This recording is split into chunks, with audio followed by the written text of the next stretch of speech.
Morning, 15th August, 1947. Across Punjab and Bengal, people were celebrating. India is finally free. But there was one thing almost nobody knew that morning. On that very day, no one actually knew where the borders between India and Pakistan was. Well, Radcliffe had already completed the boundary on 12th of August, but the British government deliberately withheld the map. They withheld the map until the independence celebrations were over. Millions of Indians celebrated freedom without even knowing which country they now belonged to. That's the tragedy. This wasn't just an administrative delay. I believe it became the symbol of the entire partition process. A series of rushed decisions whose consequences even the people making them failed to fully understand. Well, in our previous episode, we answered a different question. We answered to the question as to why the Britishers has actually left India so quickly and so suddenly. But today we are asking a much more difficult question. And the question is, did partition could have been avoided?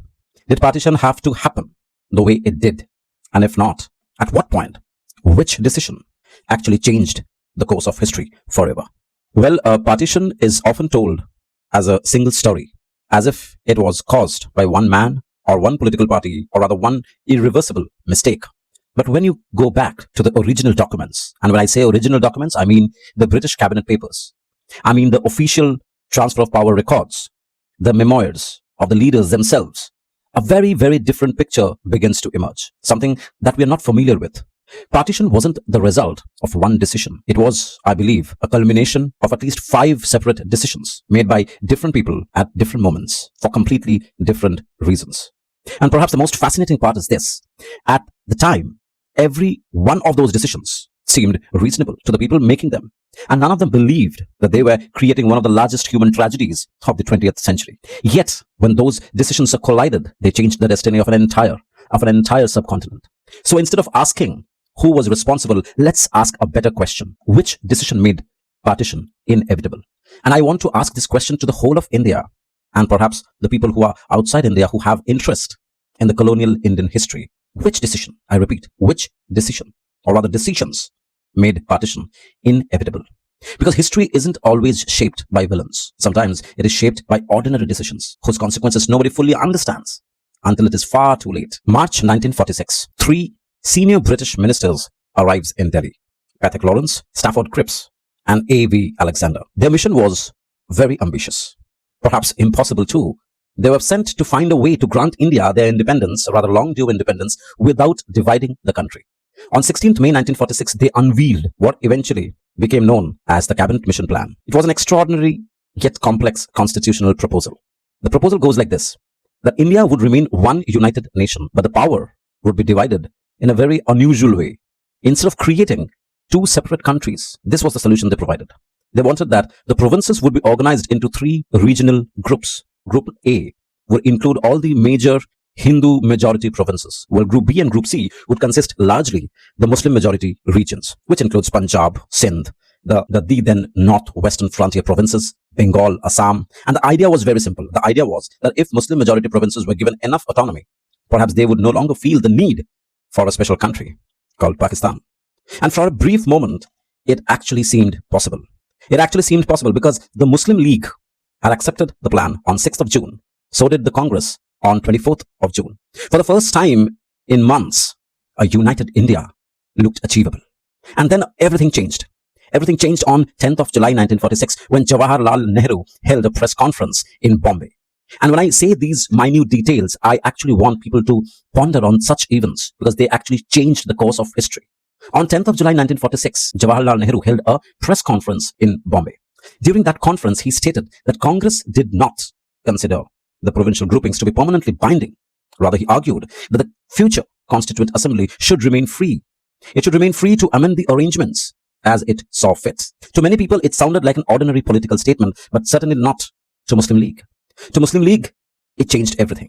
From Jinnah's perspective, the very guarantee that they had convinced them to accept the Cabinet Mission Plan was suddenly becoming an option. Many historians see this press conference as the moment when the last realistic opportunity for a united India began to collapse. There are a few other historians who actually disagrees with it. They argue that the real disagreement had existed from the very beginning because Congress and Muslim League had always interpreted cabinet mission plans differently. The conflict was inevitable. The press conference was merely had exposed that inevitable conflict. Whatever the explanation was, the consequences were immediate. On 29th of July 1946, Muslim League immediately withdrew its acceptance of the cabinet mission plan. And just weeks later, on 16th of August, Muhammad Ali Jinnah called for Direct Action Day, a nationwide mobilization in support of Pakistan.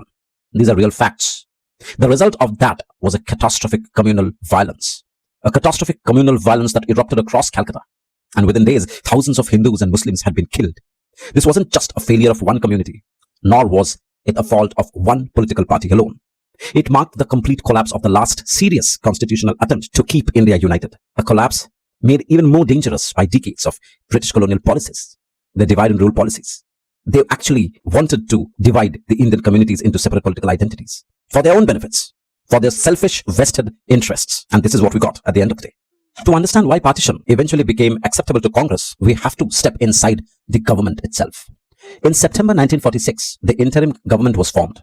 I repeat, in September 1946, the interim government was formed and Jawaharlal Nehru was effectively made the head of the government. A month later, in October, the Muslim League finally agreed to join the interim government. On paper, it looked like a great progress. Muslim League is actually joining the interim government. But perhaps there was a hidden agenda behind joining the interim government. But according to many historians, this was just not happening.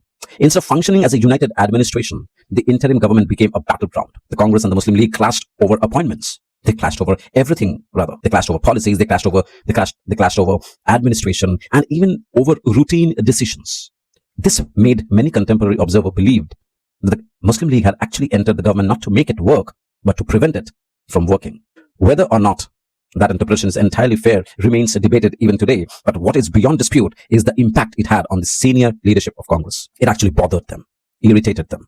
Leaders like Sardar Vallabhbhai Patel had increasingly forcing Jawaharlal Nehru to confront this uncomfortable situation. What if a united India was simply ungovernable? What if major decisions required endless negotiations, constant deadlocks, or permanent political paralysis may happen? These were the questions that were actually concerning the Congress higher leaderships. Gradually, their thinking began to change. They started asking different questions. Would it be better to preserve a united India that could never function effectively? Or rather accept a painful division in exchange for a stable and a workable nation? Sardar Vallabhbhai Patel reportedly expressed his frustration quite bluntly during his conversations with Lord Mountbatten. He argued that the League was not only unwilling to govern, it also preventing Congress from governing. From his perspective, a smaller India that could effectively function was far more preferable to a larger India trapped in a perpetual constitutional conflict.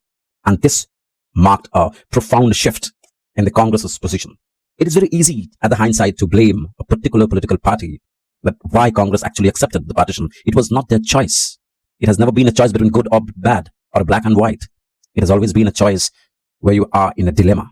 So far, many historians, particularly those writing from a Pakistani perspective, argue that this shift in Congress was just as important as the Muslim League's demand for Pakistan itself. Historian Aisha Jalal, for example, makes one of the most controversial arguments in partition historiography. In her book called The Sole Spokesman, she argued that Congress ultimately pushed more strongly towards partition because its leaders wanted a powerful central government. A loose federation, the kind envisioned under the cabinet mission plan, would have left too much authority with the provinces. She argued that that portion for Congress was absolutely unacceptable. According to this interpretation, it wasn't even Jinnah who rejected a united India first. It was Congress that decided a united but a weak federation was no longer worth preserving. Now, this remains a deeply contested argument. Many historians, even today, strongly disagree with Aisha Jalal's conclusion. In 1947, both sides has begun imagining very different futures for India. And those competing visions were becoming increasingly impossible to reconcile. Now we can come to the man whose name is mentioned more than anyone else's in the story of partition, and that was Muhammad Ali Jinnah. For many people, the story begins in 1940 at the annual session of Muslim League in Lahore, where Jinnah actually endorsed what became known as the Lahore Resolution. It was the first formal demand for a separate Muslim majority state in the northwestern and eastern India. For decades, this has been seen as the moment Pakistan became inevitable. But modern historians are far more unanimous. One of the most influential and controversial interpretation comes from historian Aisha Jalal in her book, The Sole Spokesman, where she argues that Jinnah never have intended Pakistan to be a fully independent nation in the way it ultimately emerged. Rather, she argued that the demand for Pakistan was initially a powerful bargaining tool. Its purpose was not necessarily to divide India, but it was to force Congress and the British to accept stronger constitutional safeguards for Indian Muslims within a united India, but a highly decentralized federal system. This is actually, Aisha Jalal argues, this is actually she believed that Jinnah never wanted a partition. According to Jalal, Jinnah's willingness to consider proposals like United Bengal suggests that his real objective was not territorial separation at any cost, but certainly he wanted a political leverage. However, many historians reject the interpretation. They point out that after 1940, Jinnah's public speeches became increasingly consistent in demanding Pakistan as a separate sovereign homeland for Muslims. But there is another part of Jinnah's story, one that often remained hidden, and I believe this could be a great anecdote for many people who are actually still in the video and listening to this commentary. In 1946, or rather I would say in June 1946, while negotiations over the cabinet mission plan were still underway, Jinnah's physician in Bombay, Dr. J. Ratanji Patel, examined an X-ray, which actually confirmed that Jinnah was suffering from an advanced tuberculosis, a disease that in that era, if you consider, was almost certainly fatal. Medical opinion suggested that Jinnah had perhaps maximum a year or two left to live. Yet this diagnosis was kept an extraordinary secret. Only a tiny circle of trusted associates knew the truth. Even Lord Mountbatten, who arrived in India as the last viceroy in March 1947, was never informed. Nearly 9 months had passed since Jinnah's diagnosis, and the man negotiating the future of the subcontinent had no idea that one of its central political figures was terminally ill. This secrecy later gave rise to one of the history's most fascinating what-if scenarios. In Freedom at Midnight, authors like Larry Collins or Dominic Lapierre argued that had Mountbatten known about Jinnah's illness, he might simply have delayed the transfer of power. If Jinnah had died before partition, they speculate that the demand for Pakistan might have lost its strength. Perhaps partition itself could have been avoided. It's a compelling theory, but it remains exactly that, a theory. Many historians are skeptical. Well, Jinnah's biographer Patrick French, among others, actually argues that the political momentum behind partition had already become too powerful by 1947, that even if Jinnah had died earlier, the forces driving the subcontinent towards division was already in motion. So you will always have two different kinds of opinion or thought process. But one fact is beyond dispute, and that is that Jinnah deliberately concealed his illness. Because Jinnah understood something profound, something profoundly, I would say, important. If his political opponents believed that Jinnah was dying, his negotiating position would weaken precisely when he needed to appear strongest. That was some character, my friend.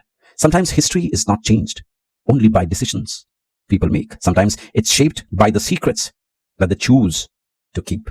The rush, the abandoned plan, and the man who drew the border. Well, by March 1947, Britain had made one thing absolutely clear. It wanted to get out. The man sent to oversee the exit was Mountbatten, Britain's last viceroy of India. But as we discussed, that he arrived in Delhi with a single overriding objective, and that is to transfer the power to India, and to do it very quickly. But what many people don't realize is that the partition wasn't Mountbatten's first plan. Initially, another proposal was on the table. Historians of today often refers to the plan as Balkan Plan. Sometimes it's also known as the Dickey Bird Plan. Well, instead of transferring power to one united India or even to two dominions, Mountbatten's first proposal would have actually handed sovereignty directly to the individual provinces and the princely states. Imagine, Punjab could decide its own future. Bengal could decide its own future.